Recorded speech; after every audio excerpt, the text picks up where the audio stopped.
Alhamdulillah, Alhamdulillahil munazzahu an sima'il hudud al-awwal wal kayfiyat wa asyhadu an la ilaha illallah al-ghani an kulli ma siwa wal muftaqir ilaihi kulli syai'in fi sa'il al-awqat wa asyhadu anna sayyidana Muhammadan sayyidul makhluqat wassalatu wassalamu ala rasulullah sahibil haudi wa syafa'at amma ba'du.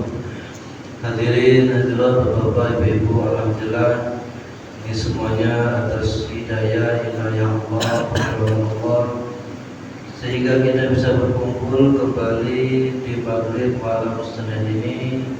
Atas pertolongan Allah kita melaksanakan kewajiban kita sebagai hamba Allah, yaitu dituntut untuk senantiasa istiqomah thalabul ilmi, yaitu mencari ilmu.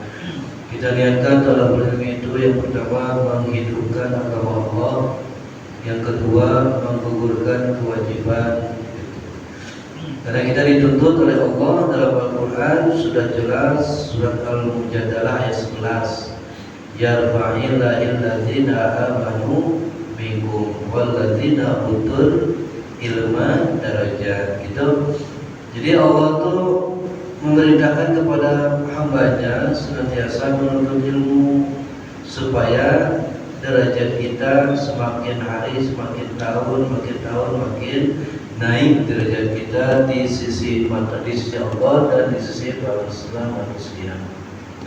Yang kami hormati Ketua DKM Masjid Al-Muhajirin dan para pengurus lainnya yang kami hormati, Ustaz dan Bapak Imam kita, mudah-mudahan istiqomah,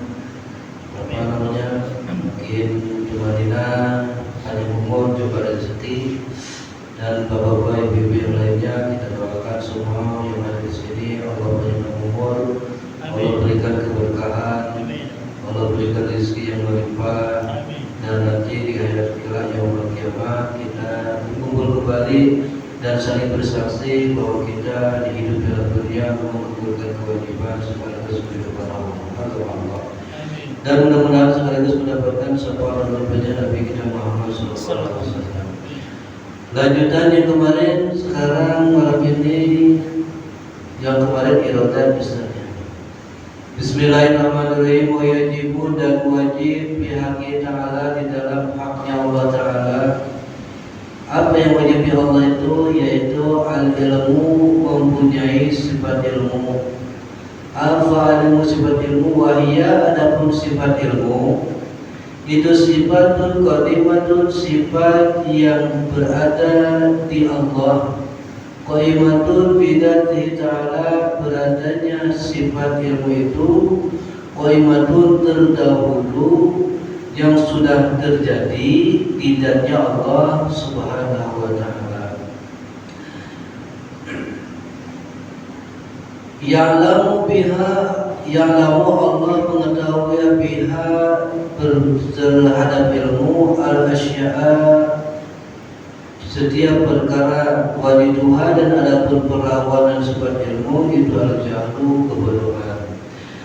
Di sifat selanjutnya adalah sifat ilmu.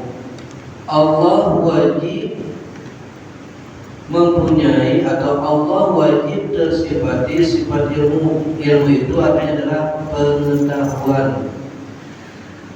Kalau sifat ilmunya di Allah itu hukumnya wajib. Kalau sifat ilmu di bangsa manusia hukumnya jaiz gitu. Jaiz. Karena apa? Kalau seandainya manusia itu benar semua, bagaimana gitu? Pintar dan tidak pintar itu relatif Bapak-bapak ya. Karena akal dan nafsu manusia itu diciptakan Allah sama. Adapun ini jenius, pintar, itu tergantung orang tuanya. Kalau disuplainya barang-barang halal, makanan halal yang dimasukkan ke perut anaknya nih, dijaga makanannya, insya Allah anaknya pintar. Tapi kalau tidak dijaga, barang haram masuk, barang subhan masuk kepada anaknya. Jadi ada impitan anaknya tuh jadi jahanun bodoh gitu. Makanya waspada yang punya anak-anak kecil itu hati-hati sedini mungkin memberi nafkah untuk keluarga susah kita semua. Dan Allah tidak mungkin mempunyai sifat jahlun, mempunyai sifat bodoh. Kalau kita relatif, ada yang pintar, ada yang bodoh. Sifat bodoh, sifat pintar itu termasuk adalah takdir mu'alaq. Kemarin disampaikan takdir mu'alaq itu gini, dia awalnya bodoh tapi pintar. Karena pintar itu dia ada asbab, yaitu rajin belajar gitu. Rajin belajar dan rajin dibimbing oleh orang tuanya. Masalah makannya dijaga oleh orang tuanya. Insya Allah anak kita akan jadi pintar. Terus kalau untuk manusia mempunyai sifat ilmu itu tiada lain tiada bukan, itu harus melalui proses. Tidak mungkin langsung itu orang ini jadi ahli fikih, ini ahli tauhid, ini ahli kalam, ini ahli hikmah. Tak mungkin, Pak. Karena manusia ini memerlukan asbab. Adanya dia pintar ilmu fikih berarti dia dulu mencari, mengguliti atau pondok pesantren atau belajar tentang ilmu fikih sehingga dia paham, mumpuni di bidang fikih. Ada yang ahli tafsir, di pondok pesantrennya dia mengguliti, belajar, membaca kitab-kitab tafsir sampai dia mumpuni di bidang tafsir gitu. Jadi ada proses gitu. Makanya kalau ingin, kata Nabi, inna likulli syai'in thariqah, setiap perkara itu ada jalannya. Wa tariqatul jannati al-ilmu. Sedangkan perjalanan untuk menuju akhirat adalah ilmu. Makanya barometer untuk kita balik ke akhirat itu hanya satu, Pak, ilmu. Itu ilmu ya. Kalau masalah duit, sedekah, itu mah bonus gitu. Tapi barometer utama untuk menuju alam akhirat adalah ilmu gitu. Tapi jangan mentang-mentang kita nih anak kita mondok, terus bapak kita bukan kiai atau bukan ulama, tak mungkinlah anak kita jadi ustaz atau paham ilmu agama. Tidak begitu. Karena ilmu itu bukan turunan, bukan warisan, Pak. Gitu. Tidak mungkin bapaknya seorang kiai ulama, anaknya tidak mondok jadi kiai lagi, tak bisa. Gitu. Terkecuali anak kiai itu mondok mencari ilmunya, pasti akan turun ilmunya. Anak kiai itu akan menjadi seorang alim ulama. Tapi barometernya bukan kiai. Al ilmu bi kasbi laisa bina sabi. Bisa dicatat, ilmu itu dicari, disupli. Kalau bahasa Indonesia apa nih? Dipelajari. Ilmu itu dipelajari, bukan diwarisi. Orang bapaknya kiai, anaknya tidak mondok, tidak akan jadi kiai. Bapaknya tukang nyengkul, tukang petani nih, tapi anaknya mondok, mumpuni, mondoknya sampai belasan tahun, hafal Quran, ilmu fikih, ilmu tauhid, ilmu kalam, ilmu tafsir. Mondoknya lama sampai 12 tahun. Insya Allah anak itu akan jadi alim, Pak. Jadi pintar di bidang ilmu agama. Makanya kaidah ini al ilmu bi kasbi laisa bina sabi. Ilmu itu dicari, ilmu itu dipelajari, bukan diwarisi, bukan turunan. Tak ada saya wariskan ilmu ini ke anak saya, bukan ada. Kalau anak kita tak mondok dan ngaji, tidak akan bisa berubah gitu. Wa dalilu, ada pun dalilnya sifat ilmu ala dalika, dari apa-apa dari sifat ilmu tersebut, annahu, bahwasanya Allah, laukana, kalau terbukti Allah jahilan itu bodoh, lam yakun muridan, dan tidak akan ada Allah muridan keinginan. Apa iradatu Bahasa dasarnya apa nih Ratu? Kehendak. Kalau Allah bodoh, Allah tidak akan muridan berkehendak. Contoh, manusia saja gini, manusia ini bodoh, idiot. Apakah orang bodoh ada keinginan? Gitu, sumpahnya pengen apa gitu. Keinginan selalu gagal terus karena orang bodoh itu setiap melakukan apa-apa tidak proses dengan ilmu. Intinya gini, kalau Allah mempunyai sifat bodoh, tidak akan terwujud sebuah makhluk gitu. Manusia pertama karena Allah ini bodoh gitu.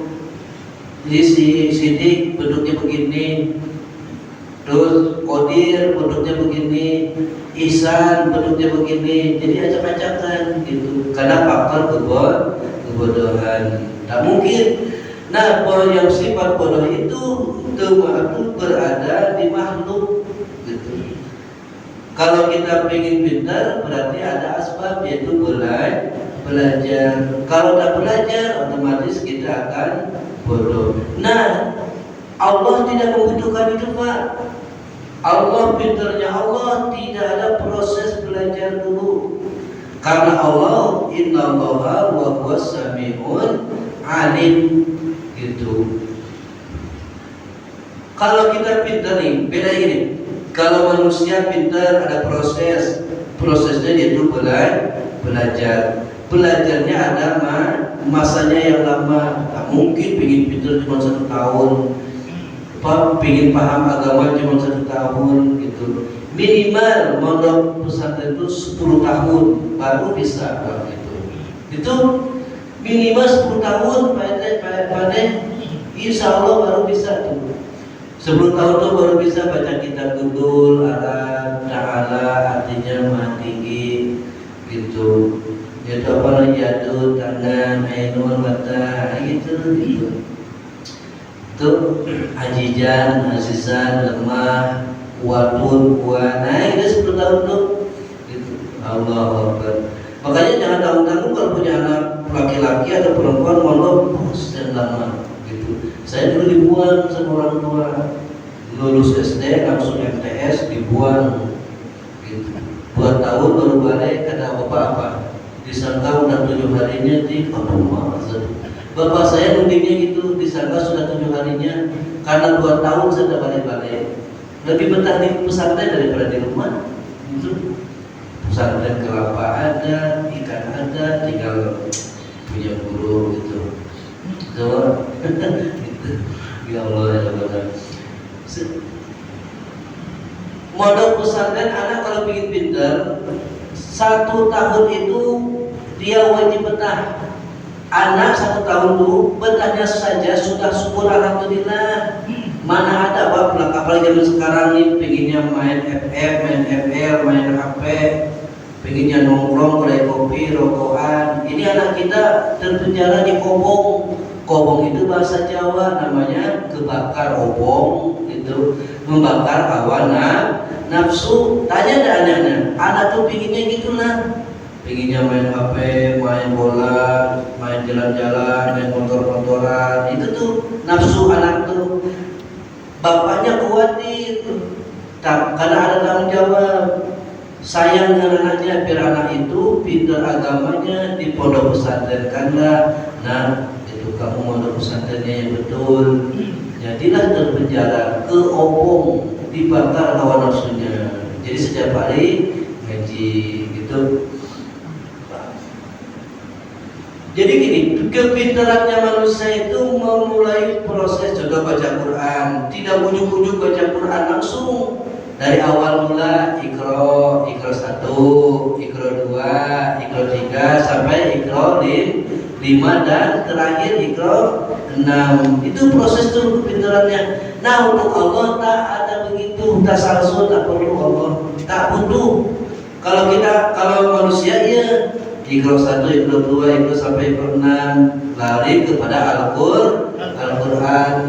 Metode baca Al-Quran seumpamanya ada baca Quran gini, ya Bismillahirrahmanirrahim.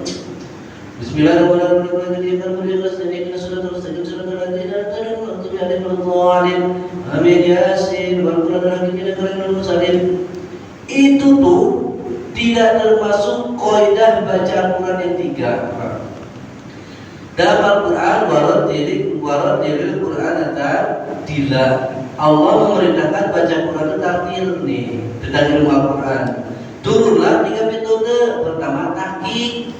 Tahqiq itu pelan aja, yang 6 harakat dibaca 6 harakat, yang 2 harakat dibaca 2 harakat gitu. Contoh tahqiq. Bismillahirrahmanirrahim. Nah ujungnya karena mad alitis sukun. Semuanya kalau mau tahqiq semua.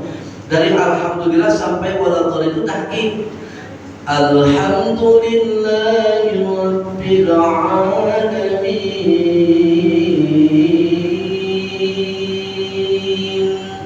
Tahqiq.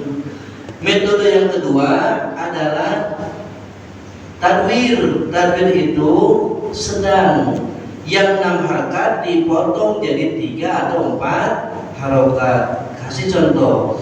Bismillahirrahmanirrahim. Alhamdulillahi rabbil alamin. Ar-Rahmanir-Rahim. Itu baca sedang gitu. Dari awal dari ayat 1 sampai akhir bacanya harus hadar, harus tadwir, jangan campur aduk. Yang terakhir hadar cepat. Paling cepat baca Quran itu yang 6 harokat, balik lagi kepada asalnya yaitu mad asli. Contoh Bismillahirrahmanirrahim. Alhamdulillahi rabbil alamin. Ar-Rahmanir-Rahim. Atau Yasin. Yasin wal Qur'anil hakim innaka laminal mursalin. Segitu paling cepatnya. Makanya kalau ada yang baca Al-Quran Yasin wal Qur'anil hakim innaka laminal mursalin, itu bukan baca Quran, Pak. Nauzubillah min dzalik. Itu balapan Quran.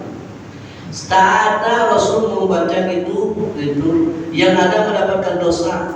Nauzubillah min dzalik gitu. Kenapa? Mad aslinya hilang lah gitu. Itu metode ini boro-boro ilmu global, ilmu Al-Quran saja. Ya Allah gitu. Baca Al-Qurannya ada tahqiq, ada tadwir, ada hadar.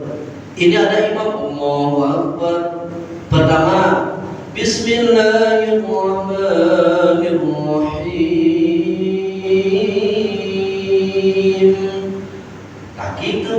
Yang keduanya Alhamdulillahirabbil alamin. Hadar. Yang ketiganya Ar-Rahmanir-Rahim. Itu kedua dari koridor baca Al-Quran. Makanya saya dulu waktu zaman-zaman tahfiz, Alif Lam Mim Dzalikal kitabu la raiba fihi hudan lil muttaqin alladzina yu'minuna bil ghaibi wa yuqimuna as-salata wa mimma razaqnahum yunfiqun. Itu Pak paling cepat baca Quran tuh gitu. Makanya kalau ada yang baca Quran dari sini Quran lagi pindah terus, tolong Pak Imam tegur. Tak ada ulama siapa yang baca metode baca Quran itu yang ada dosa gitu. Itu metode baca Quran Pak. Karena perintah Allah tartil. Ini kan membahas masalah ilmu. Setelah metode yang 3, nanti ada wakofnya. Ini masyarakat sini berhenti baca Quran, ngitung wakof. Baca Quran itu bukan ngitung wakof Pak. Ngitung ayat, tapi melihat tanda wakof. Kalau Bapak menemukan kof, lam, itu tandanya berhenti lebih utama. Dilanjut malah jadi jelek bacanya gitu. Kalau Bapak Ibu menemukan sholat ini shod, lam, tanda wakofnya nih, itu namanya waslul aula, disambung lebih utama, diberhentikan malah jadi jelek baca Qurannya gitu. lihat tanda wakufnya, oh ini bagus disambung, ini utama diberhentikan gitu. Kalau ada tanda mim begini nih, ini tanda wakuf lazim, mesti harus berhenti di situ gitu. Kalau ada tanda lam ini, itu ya Allah, laisal waqti, tidak boleh berhenti. Banyak bapak-bapak pun saya dengar, ya Allah, di situ kan bukan tanda wakaf, di situ dilarang berhenti, tapi malah berhenti. Ya Allah, ya Allah, gitu. Jadi baca Quran itu tengok tanda wakaf, bukan ayat gitu. Kadang kejar ayat sampai ya Allah, ya Allah, gitu. Tuh. Itu ilmu Quran, Pak. Kalau ilmu fikih, Masya Allah. Karena kita ini dituntut oleh Allah biar naik derajat kita, walaupun bertemunya 2 minggu sekali, yarfa'illahil ladzina amanu. Allah akan mengangkatkan hamba-hamba orang yang beriman bil ilmi, dengan ilmunya. Terus istiqomah ngaji, walaupun 5 orang, 4 orang gitu. Kalau saya memahaminya gini, subuh tadi saya ditulis ikhlas. Setiap subuh minggu ngajinya ditulis ikhlas. Tapi ngaji kitab akhlak, kumpul masyarakat dengan akhlak gitu. Nah sekarang lumayan akhlaknya, udah sholat, duduk, zikir. Dulu likung-likung peng, maksudnya kosong gitu. Sekarang alhamdulillah sedikit-sedikit Pak, Faedah koda itu musola, Fadluwa sedikit-sedikit. Jadilah masjid itu ramai berzikir. Itu ya Allah yang benar. Ilmu manusia ini kalau pingin naik derajat itu dengan ilmu. Nabi Muhammad berjalan dengan sahabat, ada 2 kelompok. Makanya Ustaz jangan aneh kalau pengajian itu sedikit, tapi kalau yasinan banyak. Nabi berjalan, ada 2 kelompok di sini yang banyak lagi zikir menyebut nama Allah. Yang di sini sekelompok kecil sahabat lagi pengajian. Rasul bertanya, itu lagi ngapain ya sahabat? Itu lagi pada zikir ya Rasul. Oh banyak ya, alhamdulillah. Lagi menyebut nama Allah. Subhanallah, Allahu Akbar gitu. Jadi sedang ngapain itu? Itu lagi talabul ilmi, lagi apa namanya itu? Lagi bayan, lagi menguraikan tentang ilmu agama sedikitnya. Rasul lalu duduk di sebelah yang sedikit. Sahabat bingung, ya Rasul kenapa duduk di sini bukan yang sana gitu. Ini gambaran buat umat kami bahwasanya kalau ngaji itu nanti umat kami ke depan sedikit. Kalau yang zikir banyak. Coba kalau acara pakai sholawat ini banyak yang hadir. Sekali ngaji mas subuh tadi pun paling banyak 11 orang, 15 orang. Udah wajar, udah biasa. Karena yang ngaji ini orang-orang pilihan yang dipilih oleh Allah gitu. Bapak-bapak ingin tahu yang ahli ilmu itu siapa? Yang ahli ilmu itu bukan ahli ulama, bukan ustaz saja, bukan kiai. Ahli ilmu itu kata Nabi, kun aliman, jadilah seorang ahli ilmu agama. Itu pertama tuh. Jadi ahli ilmu tuh kata Nabi, kun aliman, jadilah seorang ahli ulama. Kalau bikin alim, kalau ada waktu mondok, kadang-kadang udah umur 50, 40 mana begitu. Paling dia ngaji gini dah sekali. Yang kedua, al-muta'aliman, orang yang belajar ngaji gitu. Jadi jangan tengok ini anak kecil atau ibu-ibu lagi belajar Al-Quran, jangan tengok ibu-ibunya walaupun ibu-ibu itu dekil, bajunya dekil, tapi dia nyari ilmu, dia mengaji, dia termasuk golongan ahli ilmu. Yang ketiga, al-mustami'an, kata Nabi, ahli ilmu itu orang yang selalu mendengarkan pengajian gitu. Nah, ini yang kumpul ini kita ahli ilmu, jangan dilihat Pak Imam lagi gini, iyalah kalau kata di mata manusia Pak Imam cuma gini, tapi di hadapan Allah tinggi derajatnya. dia derajatnya tinggi, dia termasuk ahli ilmu. Yang terakhir almi itu adalah muhibban, orang yang cinta dengan perkembangannya ilmu agama. Masjid kita kosong nih, ada kegiatan, ayolah kita ramaikan, ada pengajian, walaupun 5 orang, asnya 5 gitu. Bapak kalau tidak percaya, majlis goib yang di Batu 13 di bengkel Ahmad tuh awalnya bertiga, yang gitu. Tambah lagi, segala macam berdoa. Apalagi kalau malam Jumat Kliwon, gitu. Sampai bikin nasi itu 300 tak cukup, 300 porsi tak cukup, gitu. Karena kalau Jumat Kliwon itu digabung dari Kawal, dari Hijang, dari Pinang, gitu. Awalnya tuh 4 orang, 3 orang, 4 dengan saya, ngaji, gitu. Udah 2 tahun sekarang nih, baru udah, gitu. Itu kenapa? Karena dulunya didoktrin, gitu. Ahmad bos bengkel ini ilmu agama mondok, ilmu agama dari mana kan? Dari ilmu bengkel, ya. Pengen jadi ahli ilmu, pengen gimana caranya supaya ilmu agama Allah itu berkembang, cinta dengan perkembangan ilmu agama. Kata beliau, Ustaz, adakan pengajian. Di mana?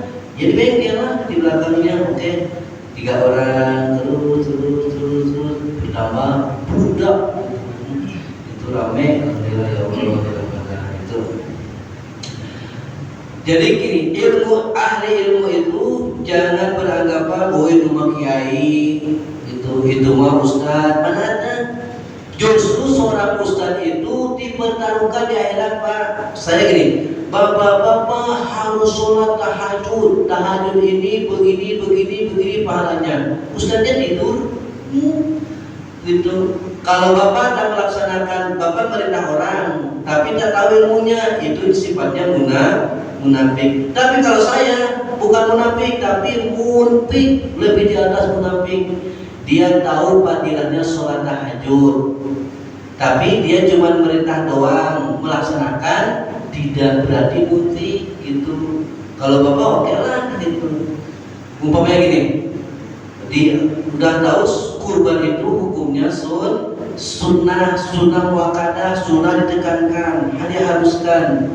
Ustaznya ngomong di mimbar, para jamaah hadirin jamaah salat Jumat rahimakumullah, fadilah berkurban begini.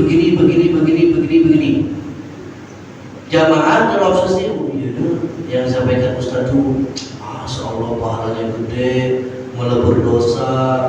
Wah, saya berkurban, pahalanya niatkan untuk satu keluarga, kebagian semuanya. Saya kurban, jamaahnya kurban, ustadznya tidak kurban. Itu banyak dosa-dosa itu. Kau ngomong aja kau masyarakat nyuruh kurban, kau tak kurban. Tak punya duit, bukan tak punya duit, rokok sehari 20 kalikan sebulan 600, kalikan setahun 6 kali 10 6 juta tambah 7.200.000, 2 kambing. Bohong, berarti munafik, ya, gitu. Kayak ngerokok sehari berapa? 1 bungkus kan, Samsung, itu 20.000. Kalikan sebulan 600, kalikan setahun 7.200.000 berarti beli kambing 2. Itu ya Allah ya benar.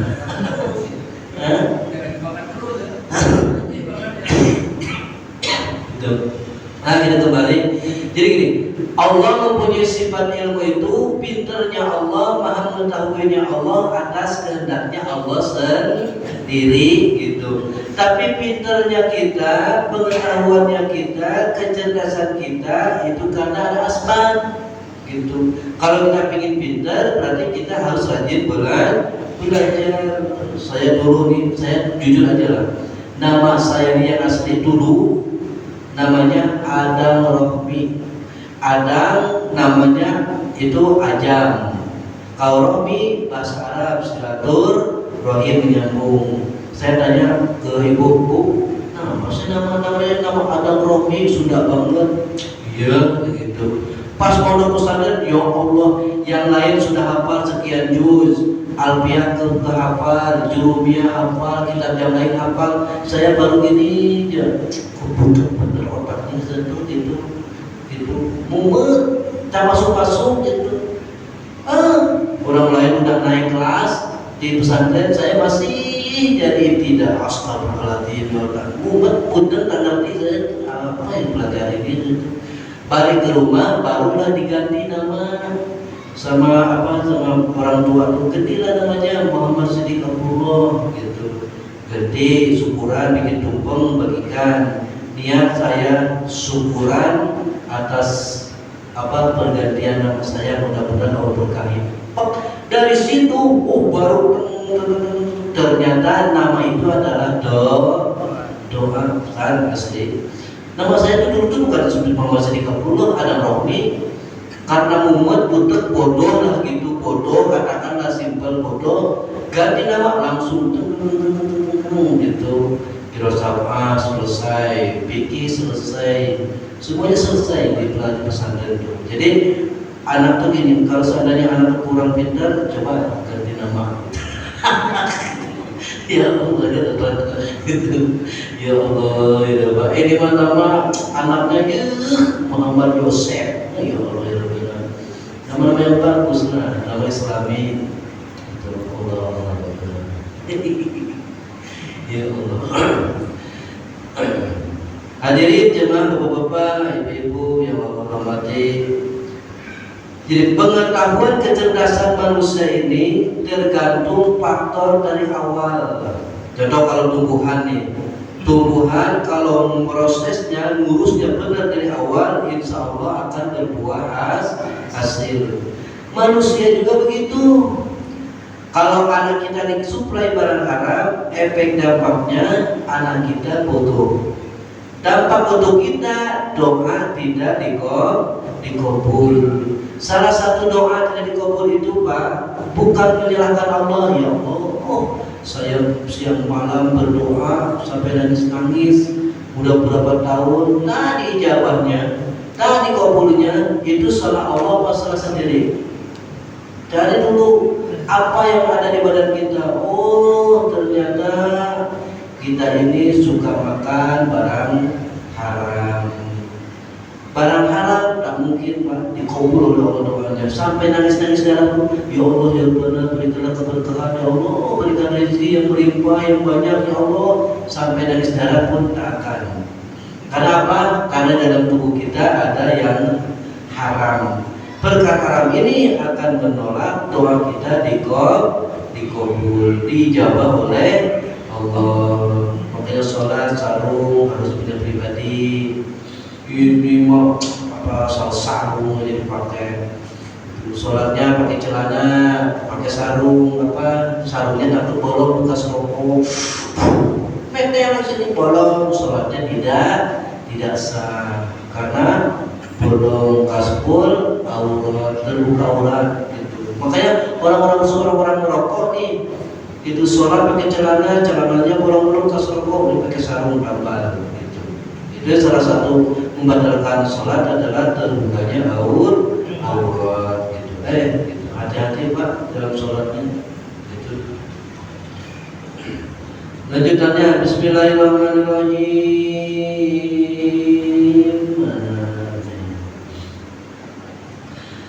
Allah tidak mungkin mempunyai sifat bodoh.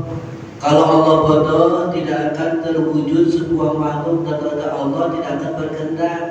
Kalau Allah bodoh, tidak ada keinginan, jelas gitulah gitu. Gini Bapak karena ada keinginan berarti menandakan rasio atau otak Bapak berjalan dalam kurung pinter gitu. Ini gimana Pak RT nanam jagung? Oh pupuknya pakai pupuk apa? Mutiara gitu. Kalau pakai pupuk Korea bukan dia tumbuh malah keriting, malah daun itu malah merah. Oh ini kurang. Jadi main yang satu.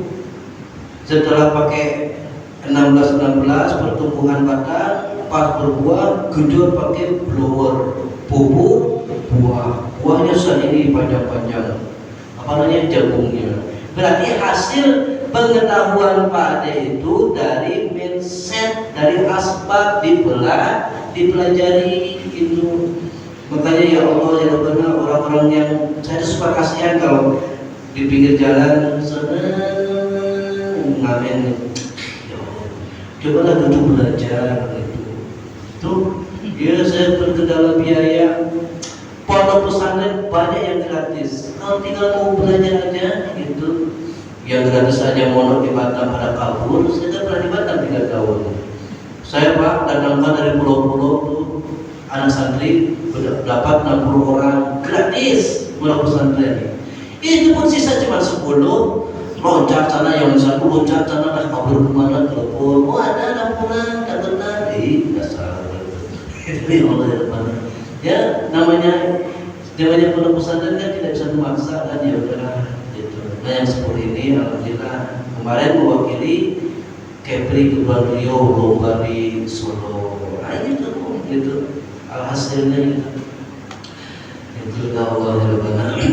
Terus ilmu kecerdasan itu akan mendapatkan hikmah. Contoh, dengan kepintaran, dengan logis berpikir kita akan bisa membedakan al-ilmu yufariqul haqqa wal batil. Ilmu itu akan membedakan yang benar dan yang salah itu. Contoh, setelah wirid subhanallah subhanallah subhanallah subhanallah subhanallah subhanallah subhanallah subhanallah subhanallah subhanallah subhanallah subhanallah subhanallah.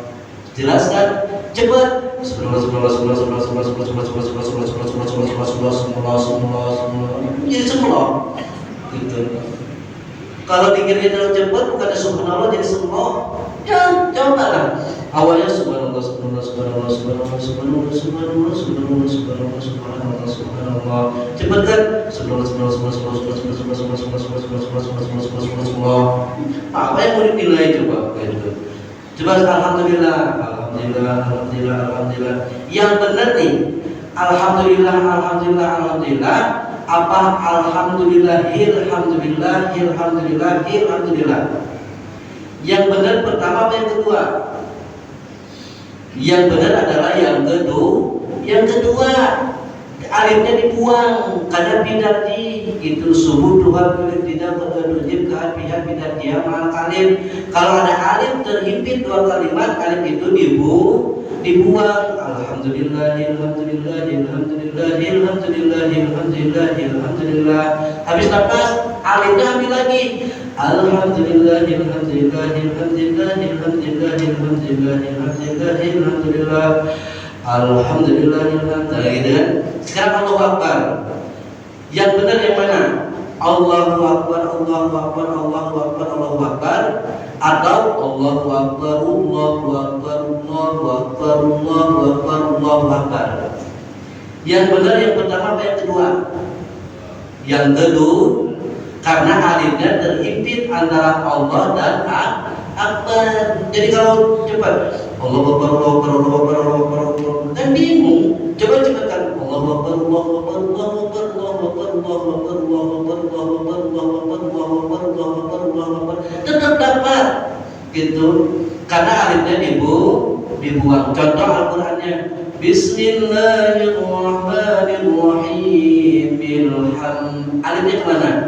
Dibuang karena terhimpit antara rohim dan alhamdulillah gitu. Alifnya dibuang. Ihdina maliki yaumiddin iyyaka na'budu wa iyyaka nasta'in nuhdinas dibuang alifnya. Nasta'in nuhdinas siratal mustaqim. Baca itu saya kalau ada imam tuh indah pakai khusus sholat. Tapi kalau ada imam prelot angamkan alaihim al-fatihah ya Allah ya Rabbana al-fatihah al-fatihah lagi al-fatihah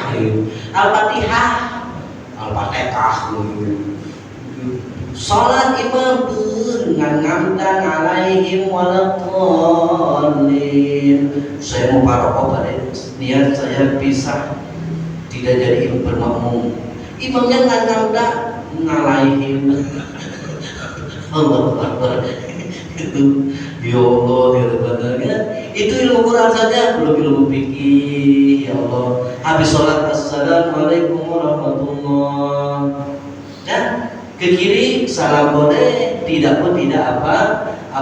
Ke kanan hukumnya wajib, ke kiri salam hukumnya sunnah. Mengusap wajah hukumnya bid'ah. Tapi yang pakai doa hukumnya sunnah. Yang bid'ah ini assalamualaikum warahmatullahi wabarakatuh. Nah, apanya begitu? Tapi kalau assalamualaikum warahmatullahi, assalamualaikum warahmatullahi, asyhadu an la ilaha illallah wa rahmanur rahim, Allahumma alli bil hamma wal lazat. Itu yang sunnah. Tapi kalau hanya doa, itu bid'ah. Ada doanya, Pak. Asyhadu an la ilaha illallah huwar rahmanur rahim, Allahumma alhib bil hamma wal hazan. Artinya gini, Allahumma alhib, ya Allah hilangkanlah anil hamma dari kesusahan, wal hazana dan kesedihan. Tak punya duit tenang ya, tak sedih tak apa, karena diminta habis sholat Allahumma alhib anil hamma wal hazan. Dan baru itu ini waalaikum apa coba doa pun tidak terasa itu. Dan baca minimal Allahumma alhib anil hamma wal hazan gitu. Allahumma coba Allahumma alhib anil hamma wal hazan gitu. Gitu. Artinya ya Allah hilangkanlah dari kesusahan dan kesedihan. Tenang, ini mah udahlah susah hidupnya, tidak diminta cuma ini habis sholat. Coba minta Allahumma alhib anil hamma wal hazan. Ya Allah, gitu, jauhkanlah kami dari kesusahan dan kesedihan gitu. Perpanen dapat melimpah, dapat rezeki tak diduga-duga. Ini mah habis sholat kum. Ya. Gitu. Jadi panen nanti. Gitu. Kalau yang komplit, asyhadu an la ilaha illallah huwar rahmanur rahim, Allahumma alhib bil hamma wal hazan. Gini pada nih kan assalamualaikum nih. Assalamualaikum warahmatullahi. Assalamualaikum warahmatullahi. Langsung sambut asyhadu an la ilaha illallah huwar rahmanur rahim, Allahumma alhib bil hamma wal hazan. Itu sunnah. Itu insya Allah tenang dia hidupnya gitu. Karena dipinta selepas sholat. Jadi gini, lepas sholat aja ada doanya gitu. Ada assalamualaikum warahmatullahi, assalamualaikum warahmatullahi. Ada. Jangan berusaha dulu itu maafin. Assalamualaikum warahmatullahi, nas'alukal jannah. Assalamualaikum warahmatullahi wa na'udzubika minan. Yang ke kanan meminta surga, yang ke kiri minta dijauhkan dari api neraka gitu. Maksudnya begitu. Tapi yang paling kuat cukup Allahumma alhib anil hamma wal hazan. Dan bisa alhamdulillah Pak Imam bisa lupa, padahal saya tidak nyindir loh Pak Imam, enggak gitu. Al-Fatihahnya beres dari Sirotol sampai Waladolin, alhamdulillah gitu. Sebelum sholat pertama ketemu Assalatu jami'at rahimakumullah, maaf sholat maghrib banyak sholat sunnah gitu. Tapi sekarang mah subuhakum faidatas subuh diminta sholat. Nah itu yang barokah tuh maksudnya gitu. Jadi saya itu amit-amit Pak ya, bukan mengajarkan, tapi tasdiku masalah pada tasyahud. Benarnya masalah ini setelah musyawarah.